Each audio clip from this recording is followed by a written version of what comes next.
So as you guys just saw, it is time to assemble our long block for the turd behind me. I'm gonna keep calling it a turd because all my cars are always turds. That may be why they break or throw fits. I don't quite know, but it's always gonna be a turd to me. So this morning, we dropped off the heads at the machine shop. They legitimately resurfaced these heads in 20 minutes for us. So huge shout out to Heads Up. Killer machine shop. They knocked that stuff out real quick. It wasn't a hard job. All they had to do was strap the heads down. Everything was already set up from a prior set they had already done. So they legit just strapped the heads down, took like half a thou off. Just as a cleaning pass. We just want a good mating surface for the heads to bolt up to our short block.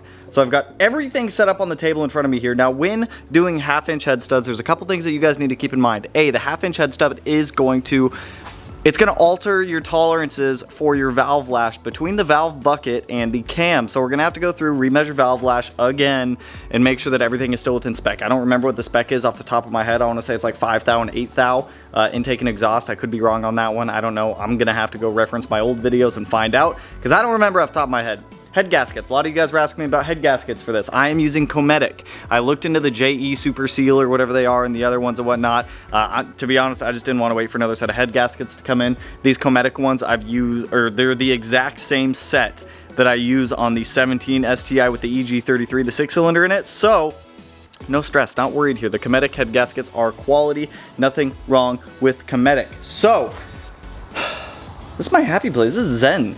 This is zen moment. This is zen time for Tanner. Just get to kick back, relax, assemble a long block, get some accessories put on this thing. Oh, I'm tingling inside. Dude, look at all the goodness on the table here. So over here we got our fresh cylinder heads. I am gonna go through and blow both of these out with some compressed air that I have over here and clean them with a little bit of brake clean. Just from when we up drilled for 1/2-inch head studs at Eric's, I know there's a couple chips still in here, so I wanna make sure I blow all of that out or get as much out of there as I can. So with these 1/2-inch head studs, there's a very specific order. Yes, there is a torque sequence, 1, 2, 3, 4, 5, 6. There's also a torque sequence for torque values. We got to go to 25 foot-pounds, 50 foot-pounds, 75, 100, loosen all nuts, 1 turn in reverse order, torque all bolts back to 25, 50, 75, 125, and then center bolts 125, outer bolts 115. This is pretty similar to what we did on the EG33 for torque spec and sequence. Sequence on those ones was a little bit different. So luckily all of these head studs are the same size, unlike the EG33s. So I've got everything nicely laid out here in front of me. Let me get both of these heads blown out with some compressed air. We'll get them set back on their little cardboard homes here. We'll get the mating surface of the block cleaned up. There are a couple weird things you have to do with 1/2-inch head studs. Because that center hole is smaller on the head stud, you have to thread the head stud into the head gasket and then thread it into the block. It's a little bit weird, I know. It's just the diameter of the head gasket itself is a little bit different, so you got to make sure that everything fits properly.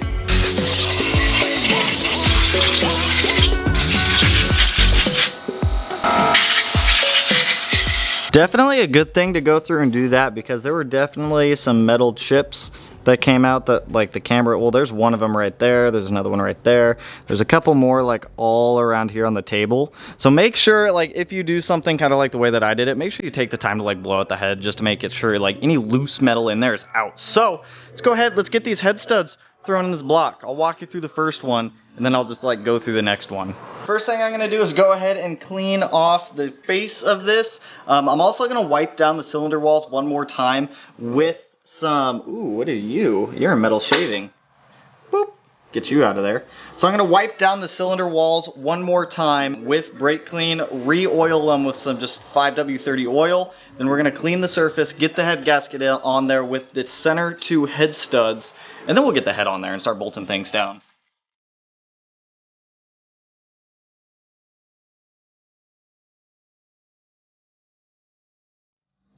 Now we are going to lubricate the end of the head stud that goes into the block, because you don't want to go in dry. Don't raw dog your engine. Don't raw dog it. If you raw dog it, you're not going to have a good time. I'm not going to have a good time. Literally, no one is going to have a good time if you decide to raw dog your head stud straight into your cylinder. Okay, brake clean, that's fine. You can just fall off and just hang out on the ground. That's cool. So there's our oil galley hole. So, I mean, it can really only go on one way. I don't know why they're like, make sure everything is lined up properly. I don't even know how you'd put a head gasket on wrong. Okay, yeah, you're gonna want to thread the coarse side through the head gasket like that because it's the only way it's going in. Like, I wouldn't do the fine side. You should have seen me the first time I had to do this. I had no idea how to get these head studs through. I was like, how in the hell am I supposed to get this head stud through this head gasket?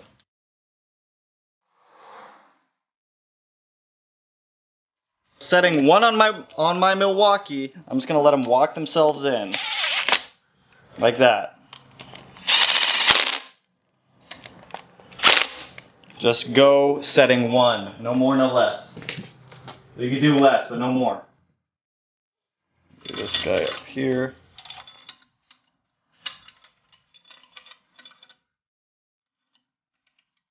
And there's head stud number 6.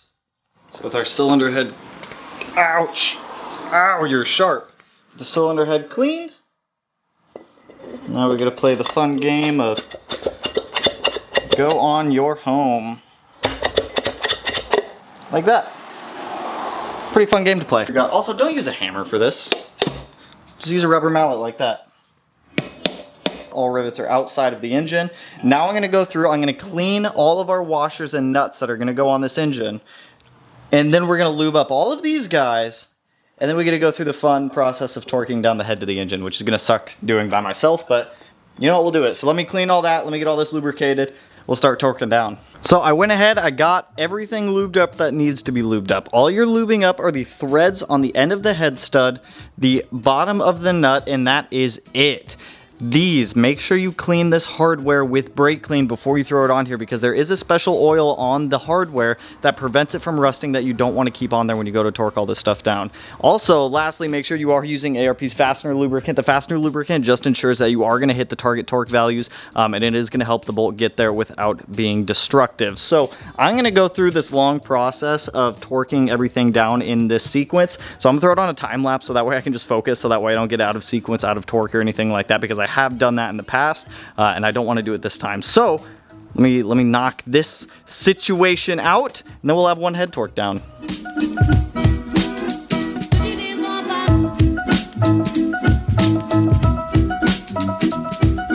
Torquing down 1/2-inch head studs by yourself sucks. Like, oh, I was all good and dandy up until I got to the 115 foot-pound torque spec, and then the whole engine stand just wanted to roll. Everyone calls me crazy because I want to bolt an engine stand to the floor so it can't move, so I can torque everything down super easy, but we got one head on. Something that's really important to note, the 2 center holes on the head go to 125 foot-pounds. The 4 outer ones all go to 115. I would like to get valve lash measurements done today as well because I want to get those buckets ordered so that way we're not waiting on standby, because sometimes those valve buckets can take a while. Now in the past when I've done this, people are like, why don't you just shim the buckets? They're shimless buckets. You don't put shims in these buckets. Like, they're a dedicated size. The size is printed inside of the bucket. So you don't do that. Now for us, it's a little bit different because if you remember last time we did this, we ground down the buckets on the drill press to accommodate the sizes that we needed because Subaru didn't have all of the sizes that we needed at the time. So this will be interesting. I might have to retake valve lash on everything. So I'm gonna put all the stock buckets back in, take the measurements off of those, validate those against what they're supposed to be. I still am looking for 4 of the cam cap bolts for the front since 4 of ours stretched right there. So I need to try to find those. There's not a part number on those and I don't know if those are dedicated to the cams themselves, so I don't know. But for now, let's get another cylinder head on.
So we now have a long block built. Look at us. We're doing this stuff in the things. We've got 1, 2 cylinder heads. This is a long block. Some people were asking me what's the difference between a short block and a long block.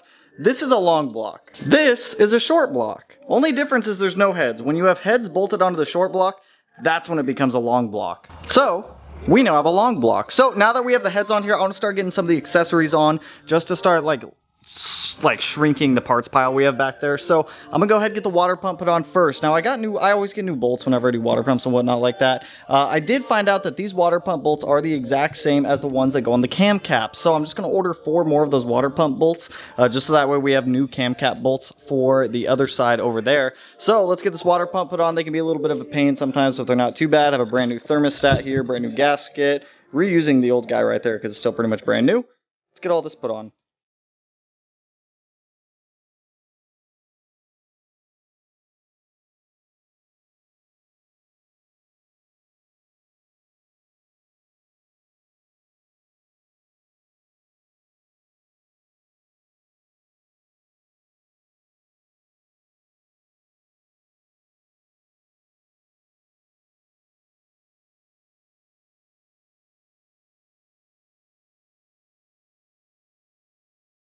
So we've got some accessories bolted back on here. We have our oil cooler, water pump stuff. I'm still waiting on my new oil pan to come in, so there's not much I can do with the oil pan stuff there. Cylinder 4 cooling mod is hooked back up. This is something I actually do want to show you guys. Let me push this in the light. So because we're doing a rotated setup on this, I cut this tube off. Haha!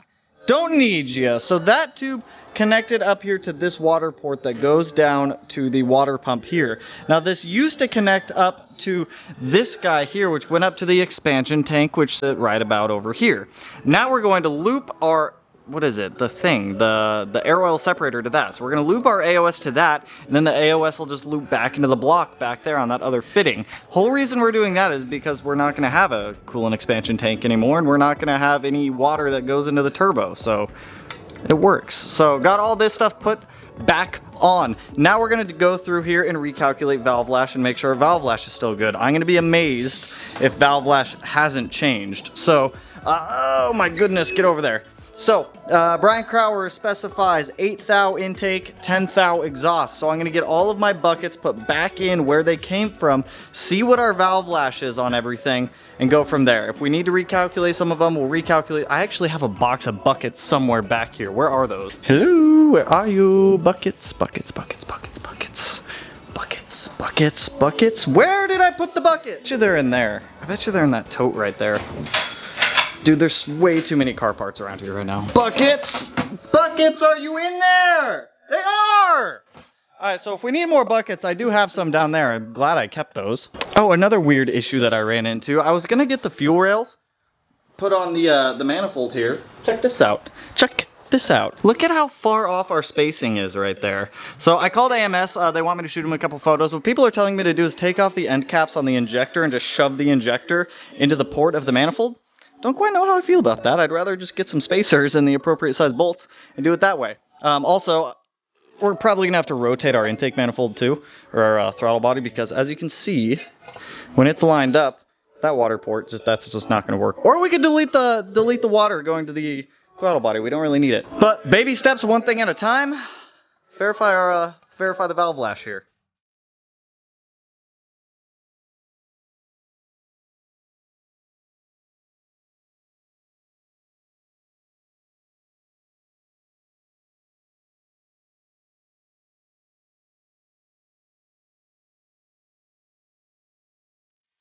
So I've done just about everything I can do tonight. I went through, I put a whole bunch of smaller stuff together off camera after I took valve lash measurements. So we only need 4 buckets from Subaru. So I already called down to Subaru. They have the buckets ordered. Should be about 2 days before the buckets come in. Once the buckets come in, we can get those in, verify valve lash, clean everything off, re-lubricate it all, throw it back in, get the valve covers on, and then we're waiting on parts again. So the oil pan shows up on Wednesday. The clutch, I don't know because I don't have tracking for it. I know it's shipped, so I don't know when that one's supposed to show up. But look at that. Look at that goodness. I kind of figured out the AMS manifold thing. I posted up on Facebook. Some of you guys chimed in. Appreciate it. Appreciate it. Look at how good that thing looks with the AMS manifold. So the thing I was kind of like confused about was the injectors. So I just took off the lower injector seats and shoved them in there. Apparently that's what you're supposed to do. I'm gonna call AMS tomorrow just to verify. I can easily pull those back out, but that thing looks good. I also blocked off the water ports going from the water pump hoses up to the throttle body. We're not gonna be running coolant through this. The only reason that they run coolant through the throttle body is to keep it from freezing in the wintertime.